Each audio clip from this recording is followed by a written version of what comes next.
আচ্ছা ভাই, এখন কোন ট্রেন আসছে ভাই? সামনেরটা? হ্যাঁ, এটা হচ্ছে সামনে থেকে। সুন্দরবন এক্সপ্রেস। এটা ঢাকা থেকে আসছে খুলনাতে আর যাবে। এই লাল পতাকা ধরার কারণ কি? লাল পতাকা দিচ্ছে যে এই ট্রেনটার সাথে আরেকটা ট্রেনের ক্রসিং হলো। এই ট্রেনটা সামনের স্টেশনে গেছে কিন্তু এখনো যে পৌঁছায়নি।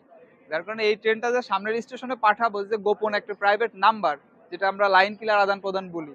ওই গোপন সংখ্যাটা এখনো পাইনি। মানে সামনের স্টেশনে ওই ট্রেনটা এখনো পৌঁছায়নি। যার কারণে ট্রেনটা এখন লাল ফ্ল্যাগ দিয়ে প্ল্যাটফর্মে দাঁড় করায় দিতে হবে। তার মানে এই ট্রেনটা এখন দাঁড়িয়ে যাবে, তাই তো? হ্যাঁ, এই ট্রেনটা সামনে দাঁড়ায় যাবে।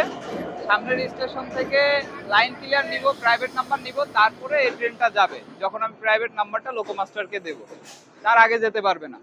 ভাই,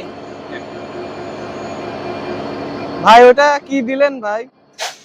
ওইটা হচ্ছে পেপার লাইন ক্লিয়ার। ওই পেপার লাইন ক্লিয়ারে লেখা আছে হচ্ছে আপনার সামনের স্টেশনে যে প্রাইভেট নাম্বার, ওই প্রাইভেট নাম্বারটা।